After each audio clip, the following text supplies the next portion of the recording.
இப்போ ஜனாசா முடிக்கிறது இது எப்படி ஒவ்வொன்றா எடுக்கணும், ஒவ்வொரு லேயரா எடுக்கணும். இப்படி எடுத்துட்டீங்கன்னா தலை வெளியே தெரியும். இப்போ யாரும் ஜனாசாவை பார்க்குறவங்க என்னன்னா வந்து பார்த்துட்டு ஜனாசாவை பார்க்குறவங்க பார்த்துக்குவாங்க. இந்த பழமொழி பொடி என்ன செய்வாங்கன்னா நெஞ்சு பகுதியை சுற்றி விட்டுட்டு அதை பறக்கி வச்சு அதில் தூத்துக்குடியில கனிமா எழுதுற பழக்கம் இருக்குது. எங்க ஊர்ல என்ன செய்வாங்கன்னா அத்தர் வச்சு நெத்தியில் எடுத்துக்குவாங்க கனிமாவை. அது எங்க ஊர் பழக்கம். ஒவ்வொரு ஊரும் ஒவ்வொரு மாதிரி இருக்கும். அது எப்படி நடைமுறையை அதை செஞ்சுக்கலாம், தப்பு இல்லை ஆரம்பத்தில். அதனால அதை செஞ்சுக்கலாம். அப்போ இது முடிஞ்சதுக்கப்புறம் முகம் பார்க்குறவங்க எல்லாரும் பார்த்து முடிச்சிட்டாங்கன்னு சொன்னா நம்ம என்ன செய்யணும், இது அதே மாதிரி நேரம் வரிசையாக அப்படியே எடுத்து வச்சுட்டு கடைசியாக இதுக்கு ஒரு கெட்டு போடணும். 3 கெட்டு. ஒன்று ஜனாசாவுக்கு 3 கெட்டு போடணும், இல்லைன்னா 5 கெட்டு போடணும். எக்ஸ்ட்ரா ஒரு கெட்டு தேவைப்படுதுன்னு சொன்னா இங்க ஒரு கெட்டு போட்டு விடக்கூடாது. எக்ஸ்ட்ரா இன்னொரு கெட்டு போடணும். 5 கெட்டா போடணும். ஒற்றைப்படையே நீங்க ஜனாசாவை கெட்ட வேண்டும். 2ஆ மட்டும் கெட்டிடக்கூடாது. 2ஆ கெட்ட துணி விளையிட்டே இருக்கு. அதனால 3 கெட்டு போடணும், அது 5 கெட்டு. சில வயது கணத்தை உடம்பா இருக்கும். அப்ப அது வந்து இதுக்குள்ளே அடக்க முடியாது. அப்போ இந்த பெட்டை என்ன செய்யணும்னா இப்படி வைக்கிற பெட்டை கொஞ்சம் விரிச்சு வச்சுக்கணும். இப்படி வைக்கிற பெட்டை மேல வைக்கணும்ல, கொஞ்சம் விரிச்சு வச்சிருந்தீங்கன்னா ஜனாசாவில் அகலமா இருந்துச்சுன்னா அப்படியே சொல்லணும். அந்த மாதிரி நேரத்தில் எக்ஸ்ட்ரா நீங்க கெட்டு போடணும். 5 கெட்டா போட்டு கட்டணும். இது ஜனாசா செய்ய வேண்டிய முறை. இதுக்கு மேல அத்தரை குறிச்சு விட்டுக்கணும். ஜம்சம் நீர் தேவைப்பட்டா சொல்லிச்சுக்கலாம். இது ஜனாசா கபன் செய்யற மாதிரி. கபன் செஞ்ச பிறகு இதை தூக்கி போயிடுச்சாங்க அடக்கம் பண்ணுவாங்க. ஷாலு போட மாட்டேன். ஷாலு எப்படி போடுறதுன்னு சொன்னா பெண்களுக்கு ஷாலு இருக்கும். நீங்க நார்மலா நீங்க போடுற மாதிரி தான். இப்படி போட்டு இப்படி வச்சு கரெக்டா இந்த இடத்துக்கு வந்து இப்படி சுத்தி இருக்கும். ஃபுல்லா சுத்தி நாடி நீங்க ஷால் போடுறீங்க பெண்கள் இதே மாதிரி தான் போடணும். ஆனா இதெல்லாம் வந்து முடினா வெளியில தெரியற மாதிரி ஜனாசாவுக்கு வைக்கிறாங்க. பெண் ஜனாசாவுக்கு கடைசியில் ஆண்கள் வந்து பார்த்து வரும்போது பார்த்தா முடினா வெளியே தெரியுது. அப்படிலாம் செய்யக்கூடாது. முடியெல்லாம் நல்லா சுருட்டி பின்னாடி வச்சு விடணும். வச்சுட்டு தேவைன்னா நீங்க கையை வச்சு சீப்பொலி செய்வீங்கன்னா அதுக்கு கையோட வரணும், செய்யக்கூடாது. மெதுவாக கையை வச்சு நல்லா ஒதுக்கி விட்டுட்டு இந்த ஷாலை வந்து அழகா போட்டு முகம் மட்டும்தான் தெரியும். அந்த மாதிரி செய்யணும். நாடி கட்டி கடைசியில் போட தேவையில்லை. ஏன்னா நாடி வாயெல்லாம் மூடியே தான் இருக்கும். வாயை கூட திறக்காது. நீங்க கடைசியில் வந்து நாடி கட்டு போட்டீங்கன்னா பார்க்கறதுக்கே பயங்கரமா இருக்கும், அசிங்கமா இருக்கும். நாடி கட்டு வந்து இறந்து போய் ஒரு மணி நேரத்துக்கு கட்டியிருந்தா போதும். அதுக்கப்புறம் நவுடலாம். நவுத்துட்டீங்கன்னு சொன்னா வாய் திறக்காது, கண்ணு திறக்காது, இதெல்லாம் மூடியே இருக்கும். காடு ஏன் கெட்டு வைக்கணும்னா காடு நீங்க நவுத்துட்டோம்னா நாளைக்கு வளர்ந்துடும். அது மறுபடியும் சேர்ந்து வைக்கணும். அதுக்காண்டி காலை கூட நம்ம கட்டணும். சந்தேகம் கேட்கணுமா? வைக்க இருக்கு அங்கே கேளுமா. அதாவது கையை வந்து நீ கீழே கவர்மெண்ட் மாதிரி வச்சுக்கீங்க. இதெல்லாம் வந்து தக்பீர் மாதிரி வைங்கன்னு சொல்றாங்க.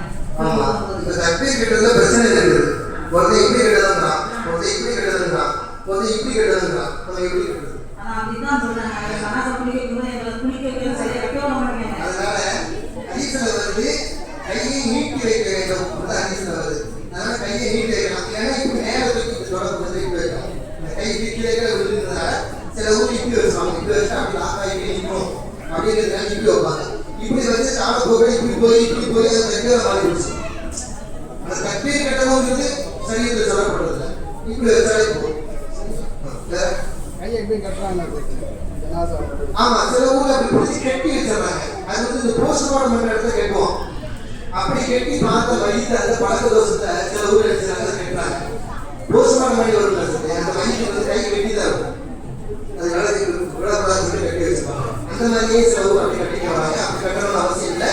இப்ப தூக்கி இறந்து போடவே இப்படி வச்சுட்டீங்கன்னா அதுக்கப்புறம் இந்த கை வளராது. இப்படிதான் இருக்கும். நம்ம முதல்ல 1/2 மணி நேரத்துக்கு முன்னாடி செய்ய வேண்டிய விஷயம்.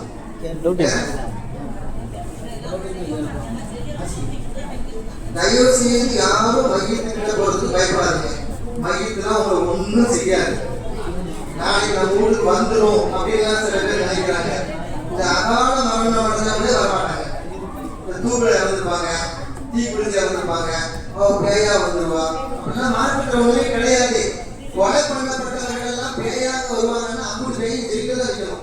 எனக்கு அங்கதான் இருக்கான், அந்த அவங்களுக்கு நல்லாதான் இருக்கான். அவன் ஏன் உங்க வீட்டுல இருந்து கதை இருக்கான்? மைக்கில்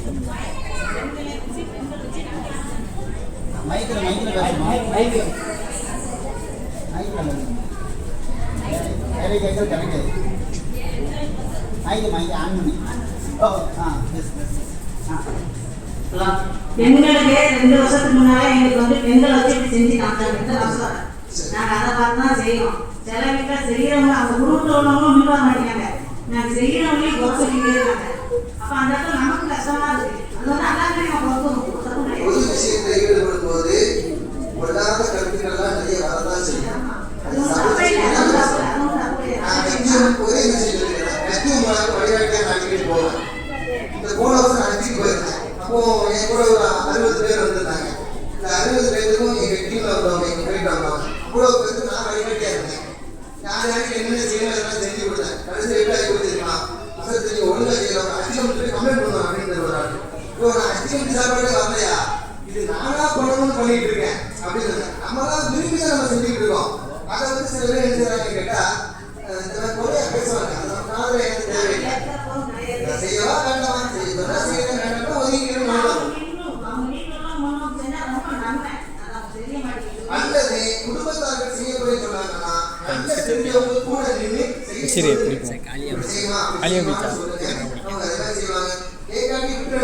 சண்டை போட்டு வண்டி கட்டிக்கிட்டு அதனால பிரச்சனைகள் எதுவும் வர வேண்டாம். ஆனா கடைசி காரியம் இதை திருத்தம் செய்ய முடியாது. கல்யாணம் ஒழுங்கா நடத்திடலாம். மையத்து ஒழுங்கா நடக்கிறாங்க ரெண்டாவது செய்ய முடியுமா? அவர் போய்வாரு அடுத்த மையத்துக்கு தான் செய்ய முடியும். ஒரு நிகழ்ச்சி ஆகுறதுக்கு வருது. ஒரு வீட்டுக்கு ஒரு மருமகன் 4 மருமகன் இருக்காரு. மையத்து வீட்டுல மாமனார் போகுது. மூத்த மருமகம் வரல. எல்லா மருமகளும் வந்தாங்க. நான் எடுக்கணும் பார்த்தா அவர் கடைசியில் வந்து எடுத்து போன பிறகு தான் வந்தாங்க.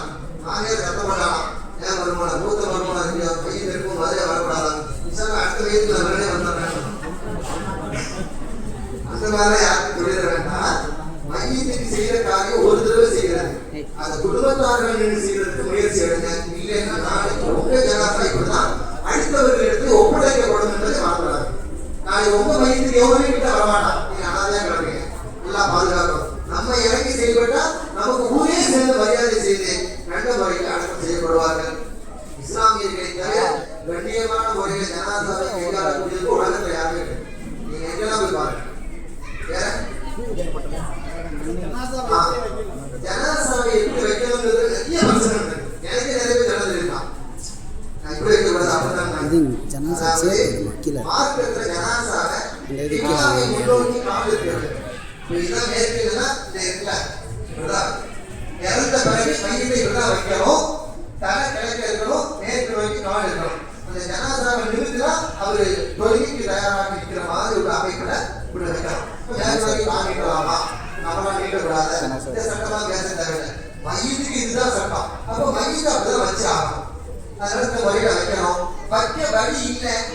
சில வீடு இப்படி இருக்குது. வச்சுக்க மையத்தை வைக்கிறதுன்னா அவங்களுக்கு தாண்டி தான் போகும். அந்த மாதிரி ஒரு நிலை வருதுன்னா அங்க அந்த மாதிரி சட்டத்தெல்லாம் ஃபாலோ பண்ண தேவையில்லை. கிழக்கே தெற்கே வழங்கலாம் மையத்தை வச்சுக்கலாம்.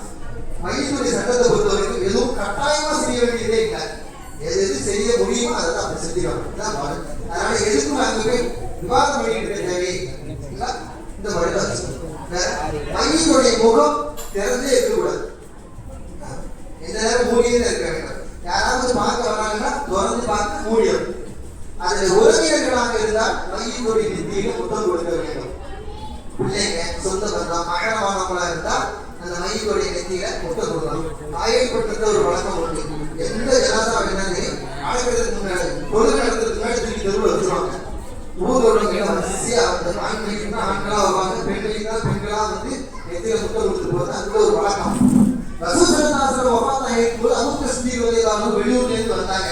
அந்த உடனே வாகனத்துல இருந்து இறங்கி நேரா உள்ள வந்து மையத்தை திறந்து பார்த்துட்டு முத்தம் கொடுத்தாங்க. இதுதான் நமக்கு ஆதாரம். அந்த அடிப்படையில் குடும்பத்தார்கள் மகரமானவர்கள் நெத்தியிலே முத்தமிட்டு கொள்ளலாம்.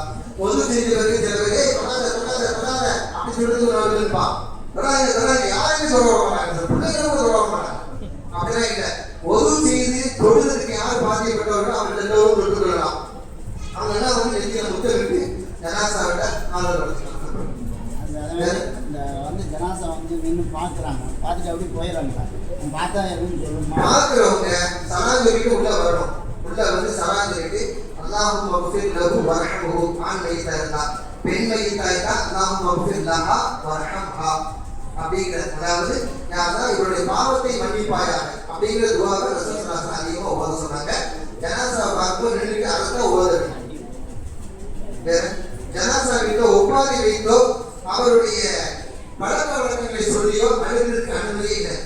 அழுதீங்கன்னா, அதாவது கண்ணீர் விட்டு அழுதுக்கு அழுவது உண்டு, மனசுக்குள்ளேயே அமைக்கி குறுக்கி அழுதுக்கு அழுவது உண்டு, சத்தம் இல்லாம அழுதுக்கு எவ்வளவு நேரம் அழுகலாம், எத்தனை நாளும் அழுகலாம், தப்பு இல்லை, 3 நாள் வரைக்கும் அழுகலாம். ஆனா ஒப்பாரி வச்சு அழக்கூடாது, கீழே புரண்டு அழக்கூடாது, குட்டி கண்ணை போட்டு அழுகிறது, சோகத்துல அடிச்சு முட்டி அழுகிறது, இதெல்லாம் செஞ்சீங்கன்னா உங்களுக்கு ஒண்ணும் இல்லை, மையத்துக்கு வேறு. இந்த அளவுக்கு ஹதீஸ்ல வருது, ஒவ்வொருவரும் உங்க வீட்டில் வசதி செய்யுங்கள், எனக்காக வேண்டிய யாரும் ஒப்பாரி வைத்து அழக்கூடாதுன்னு சொல்லிட்டு போகிறாங்க. இன்னைக்கு சில ஊர்ல வந்து குட்டுக்கு ஆள் கொடுத்து அழுகுறாங்க, தங்களுக்கு அழுக முடியாது, அவங்க ஒரு வாரம் வாசம் பார்ப்பாங்க, அழுகிறதுக்கே ஒரு 10 பேரை கொடுத்து ஒரு 4 கிளம்பி உட்காந்துட்டு அவங்களுடைய எல்லாம் கேட்டுட்டு அடுத்த கிராமங்கள்ல நடக்குது. இல்ல சொல்றேன்,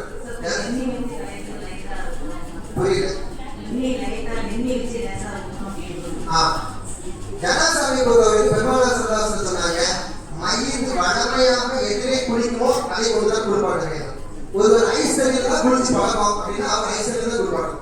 ஒரு ஆள் வெளிக்கொண்டே தான் குளிச்சு பழக்கம், குளிர் காலத்திலையும் வெயில் காலத்திலையும் வெளியே தான் குளிப்பாரு, அவர் வெளியில தான் குளிப்பாட்டும். அவருடைய உடம்புக்கு எது ஒத்துக்கணும் குடும்பத்தார்களை கேட்டு அவங்க சொன்ன மாதிரி வச்சு குளிப்பாட்டுறாங்க. இந்த கடைசியில வெண்ணி ஊற்றணும் சுண்ணத்து அப்படின்னா நீ பதவிட்டு வருது, அப்புறம் அவங்க கிடையாது. கடைசியில சம்ச தண்ணி ஊற்றுறாங்க, பன்னீர் தண்ணி ஊற்றுறாங்க, இது நறுமணத்துக்கு ஊற்றுறது தப்பு இல்லை. ஆனா மையத்துக்கு எது வளமையோ அதை கொண்டு குளிப்பாட்டுறாங்க. மையத்துடைய நகைத்தெல்லாம் அழுக்கு இருந்துச்சுன்னா அதை எடுக்கணும். ஆனா மர்மஸ்தானங்கள்ல தேவையில்லாத முடிகளை அகற்றுறதுக்கு அனுமதி இல்லை. அக்கில் பகுதியில முடியெல்லாம் இருக்கிற பிரச்சனை, அதெல்லாம் சிவப்பு இதெல்லாம் கூடாது, நகத்தை வெட்டவே கூடாது. புரியல இல்ல, ஈக்மார் வச்சு மெதுவா நம்மளுடைய தண்ணியில ஊற வச்சு அழுக்கு கருப்பா இருக்கும். ஏன்னா சில பேர் படுத்த படுக்கையா இருந்ததுன்னா 1 மாசம் 2 மாசம் பிடிக்காம இருந்திருப்பாங்க, நகத்துல அழுக்கு இருக்கும். அதை நம்ம வந்து மொத்தமா சமயத்தை கிளீன் பண்ணணும். முடியலாம் குளிப்பாட்டும் போது அந்த நகத்துல அழுக்கு இருந்துச்சுன்னா அதை எடுத்து விட்டுரும். வேற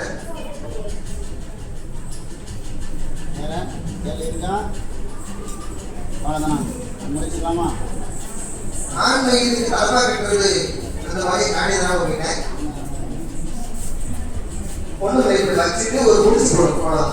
இந்த இதை இப்படி உள்ள விட்டு ஒரு முடிச்சு இதான் தலப்பா, இப்படி சைடு தலப்பா இதுதான் இப்படிதான் கட்ட முடியும். என்ன தலப்பா கட்ட முடியும், இப்படி கட்டி வச்சா போதும். அஸ்ஸலாமு வரஹ்மத்துல்லாஹி வபரகாத்துஹு. வேற யாரும் கேள்வி சந்தேகம் இருந்தால் கேட்கலாம். அது அறிவுரை கூட நடந்துருந்தாங்க, சந்தேகம் எது இருக்கா? சரி, கேட்கறதோட போயிடவும் கூடாது. இன்ஷா அல்லாஹ் நம்மளுடைய ஊரில் எந்த மையத்தாக இருந்தாலும் அவங்க குடும்பத்தாருக்கு நாங்களே செய்கிறோம் என்ற சொல்லும் அளவுக்கு தான் இந்த பாடம் உங்களுக்கு இருக்கணும். அது நாங்கள் பார்த்துக்கலாம், சரி இந்த ஊருக்கு நான் எது நானே காட்டணும் அப்படின்னு சொல்லி ஒவ்வொரு வீட்டிலும் பெண்மணிகளுக்கு பெண்மணி தயாராகும், ஆண்களுக்கு ஆண்கள் தயாராகும். அடுத்த கூடு மதிநாள் கூடு அப்படின்னு சொல்லக்கூடாது, மாற்ற அதை அனுமதிக்கவும் இல்லை. முடியாத பட்சத்துக்கு தான் நாங்கள் வரணும். அப்படி வச்சுக்கலாமா? இதான் மாற்றம். ஒரு மனிதர் இறந்துவிட்டால் அவரை நீங்கள் பின்தொயர்கள் பின்தொயர்கள் அந்த மையத்துக்கு போக பின்னாடி போறது அது அர்த்தம். அது மட்டும் அர்த்தம் இல்லை, மையத்துக்கு தேவையான எல்லா விஷயங்களையும் சுத்தி உள்ளவர்கள் செய்து கொடுக்க வேண்டும். குளிப்பாட்டு கஃன் பண்ணி அடக்கம் பண்ணுறதோட குடும்பத்தார்கள் வரும். மற்ற எல்லா விஷயத்தையும் சுற்றம் உள்ள உற்றார் உறவினர்கள், சொந்த சொந்த நண்பர்கள், இவங்கெல்லாம் அக்கம் பக்கத்தில் உள்ளவங்க எல்லாருமா சேர்ந்து அந்த மையத்துக்கு தேவையான எல்லா காரியங்களையும் பாய் வாங்கிட்டு வர்றது, டீ வாங்கி வைக்கிறது, சாப்பாடு வாங்கி கொடுக்குறது, வீட்டில் உள்ளவங்க சாப்பிடுங்கன்னு சொல்லி வலியுறுத்துறது, அவங்க வீட்டில் பின்னாடி விடக்கூடாது. இங்கே அடுப்பு பற்றி மையத்துக்கு அடுப்பு பண்ணக்கூடாது சொன்னாங்க. அதனால பக்கத்து வீட்டில் உள்ளவங்க சமைச்சு அவங்களோட சொல்லி முடிஞ்சு சாப்பிடுங்கன்னு அவங்க வலு கட்டாயம் சாப்பிட வைக்கணும். ஒவ்வொரு பக்கத்து வீட்டுக்காரர்களுடைய கட்டாயம் கடமை. ரொம்ப கவனமா இருக்கணும். அவன் வீட்டுக்கு நான் போகவே மாட்டேன் அப்படின்னு நீங்க ஒதுனீங்கன்னா உங்களோட மையத்துக்குள்ள யாரும் வர மாட்டான்.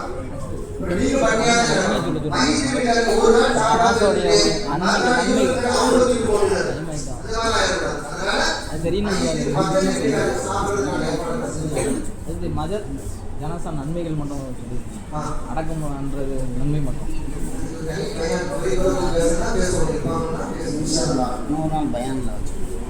ஜனாசாவுடைய நன்மைகளை பற்றி சொல்லுன்னு சொல்றாங்க.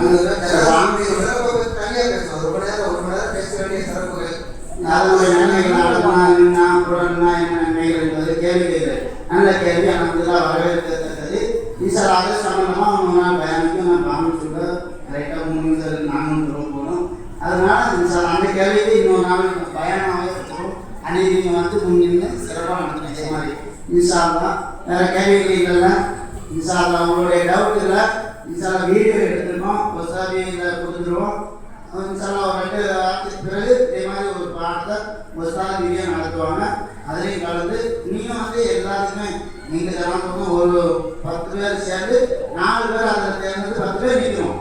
4 பேர் நின்று செய்யணும். அது குடும்பத்தால் ஃபஸ்ட் செய்து அது சிறந்தது. சரிங்களா? இன்ஷால்லா நாங்கள் வந்து வெளியில் வந்து அப்படிங்க சீக்கிரமாக போகணும்னு சொல்கிற அளவுக்கு வைக்கல. அது 1 மணி நேரம் 2 மணி நேரம் கொடுப்பாட்டாங்க. அது என்ன நடக்குதுன்னு தெரியல. அதை குறிப்பிட்டு எவ்வளோ நேரம் 40 நிமிஷம் 30 நிமிஷம் அவ்வளோதான் ஆகும். நீங்கள் வந்தவுடன் வெளியே பேசிக்கிட்டே இருப்பாங்க. பேசிக்கிட்டே இருக்கிறதுனால தான் ஓடவே ஓடாது. எதை செய்யறது கன்ஃபியூஸ் ஆகி ஆளுக்கான சட்டம் சொல்ல ஆரம்பிச்சு அதை செய்யாத எதை செய்யாது இதே தான் நேரம் மணி கிடக்குது. இதுதான் 40 பேருக்கு 4 பேர் நினைக்கிறேன். 4 பேருக்கு எல்லாம் சட்டமில்லாம நிறைய ஈஸியாக முடிச்சுட்டு மாட்டாங்க. சந்தேகம் இருந்தால் ஃபோனில் சொல்லி ஃபோனில் கூட சொல்லலாம்.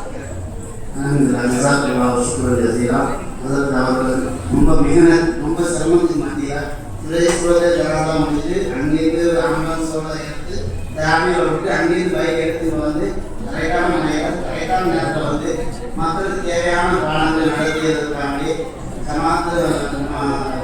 மரியாதை நிர்வாகத்தின் சபையின் சார்பாக இந்த ஊரின் ஜமாத்து சார்பாக நன்றிகளை தெரிவித்துக் கொள்கிறோம். எல்லோருக்கும் இதனுடைய நற்கூலிகளை அல்லாஹ் கொடுக்க வேண்டும் என்று சொல்லிவிட்டு இன்ஷா அல்லாஹ் சுப்ஹானல்லாஹி வ பிஹம்திஹி சுப்ஹானல்லாஹி வ பிஹம்திஹி ஸல்லல்லாஹு அலா முஹம்மது ஸல்லல்லாஹு அலைஹி வஸல்லம் ஸல்லல்லாஹு அலா முஹம்மது ஸல்லல்லாஹு அலைஹி வஸல்லம் ஸல்லல்லாஹு அலா முஹம்மது யா ரசூலல்லாஹ். அஸ்ஸலாமு அலைக்கும் வரஹ்மத்துல்லாஹி வபரகாத்துஹு.